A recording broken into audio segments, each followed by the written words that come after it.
CM Punk, Scene Punk, Cum Punk if you will, is one of the biggest names in wrestling and has been for a very long time, despite spending basically 10 years not involved at all. His recent return at Survivor Series ushered in a new age of the WWE, a more forgiving, less Vince McMahon orientated version of the WWE that we can actually, watch without feeling incredibly guilty all of the time, just most of the time. Nowhere is that more obvious than with the return of Cum Punk. Cum Punk is a very, very vocal man who openly supports whatever he wants to, regardless of what you want, and screw you for saying otherwise. This F you attitude is very contrary to the can-do attitude that the WWE typically goes for, and it's always something which is connected massively with fans. The next generation Steve Austin was always Cum Punk. With this in mind, after a very unfortunate injury took him out at the Royal Rumble and took him out of WrestleMania completely, let's celebrate with 10 fun facts about CM Punk. Number 1. The CM stands for Chick Magnet. Look, we were all young at some point, and when you're young you tend to say certain things and do certain things and be a bit simpler.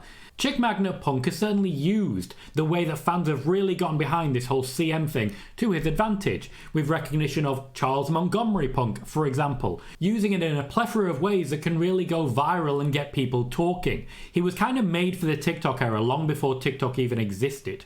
While as a name, Chick Magnet Punk isn't necessarily the best idea for the current ADHD generation on TikTok now, it was open to so many different varieties, so he's kept the name CM Punk, completely ignoring his former tag partner who also worked with a CM and who legally I probably shouldn't name. Number 2, Shawn Michaels is credited as saving CM Punk's early WWE career.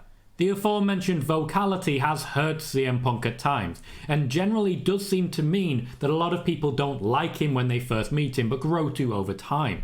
Nowhere was this more apparent than in his early days in the WWE, where he followed a quite similar path to Chris Jericho of offending almost everyone he met until he was able to comfortably get his feet under the door and get more people behind him, such as, for example, Triple H, the Hardy Boys, and Shawn Michaels. One of CM Punk's early on-screen appearances put him in a Survivor Series team with this exact group, and they managed to celebrate him in a way that really made him stand out amongst the Hardy Boys and D-Generation X.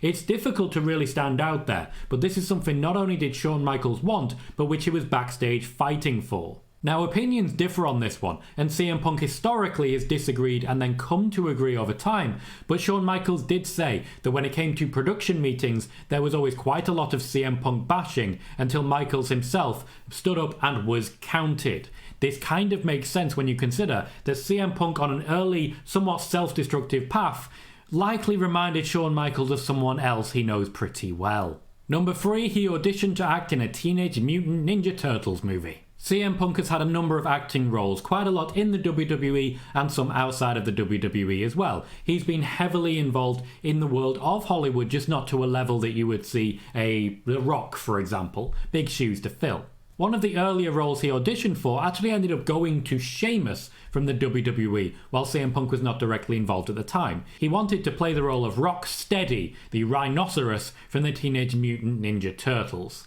This would have involved voice acting and a lot of motion capture, something he's at this point quite familiar with, but not something that they were able to give him the role for, Sheamus instead taking it and running with it. Thankfully, CM Punk's acting dreams did not stop there. Number 4, he was the girl on the third floor. Playing a main character in a film such as Girl on the Third Floor can't have been easy. A horror production, relatively low budget, relying quite heavily on facial expressions and interaction. As a wrestler though, that's something CM Punk had down pat, and you can see that if you watch the film. He did have the opportunity to be in another movie courtesy of a good performance as well. So CM Punk was able to earn his chops as it were and show off what he could do. His short-lived stint in the UFC didn't really get to show what he could do in that level, but when it comes to acting, we see CM Punk act pretty much every week on TV, so this was an ideal sidestep into that world. Number 5. He sent a text in the attempt to buy Ring of Honor. In 2010, there were talks of Ring of Honor being sold. CM Punk historically is a Ring of Honor guy. He spent a lot of time working there. He in many ways earned his stripes there and was one of their head trainers, one of the first ones for quite a long time. In fact, he only really left for the WWE by signing a contract on the actual championship. More on that later. This affinity may well have played into his decision to work with AEW's Tony Khan, though that didn't end swimmingly. In 2010, when the company was looking like being sold, long before it actually was, CM Punk did send a text message asking how much would you want for it. CM Punk at this time was becoming one of the bigger names in the WWE. He certainly had the money to splash, and he wanted to make sure Ring of Honor didn't go down without a fight. It didn't quite go ahead because, well, business doesn't get done by text message, but at least he gave it a damn good go.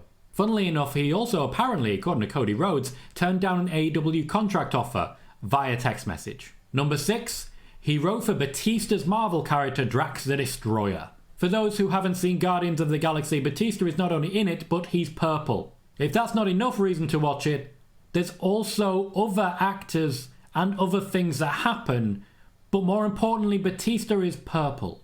Clearly offended by the constant Blue Tista memes, Drax the Destroyer was a character that Batista took up, and he's been heavily involved in the Marvel Universe since, and very well received. When it comes to the comic book iteration though, CM Punk has actually been heavily involved in writing Drax the Destroyer. Most recently, after the generation that's being involved in Guardians of the Galaxy, CM Punk actually wrote a number of Marvel comics for Drax the Destroyer. So he's not just about the wrestling, he's not just about the acting, turns out he's a writer too. What other random skills do you think he has? Number 7, CM Punk is Gangster.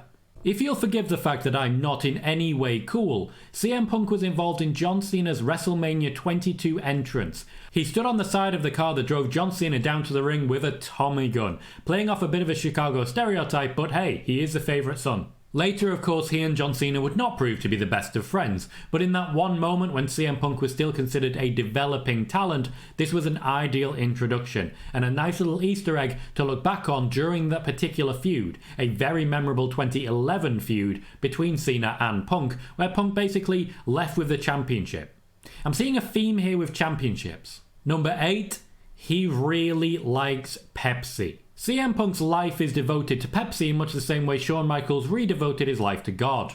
That was a tangent. CM Punk's most well-known and infamous tattoo is literally the Pepsi logo tattooed on his arm. When asked why he got that tattoo, he would always state he just likes Pepsi. There are plenty of people who've looked at the examples of the different tattoos on CM Punk and how much they mean to him individually. The one exception is the one that just is about how much he likes Pepsi, and you know what? Credit to you.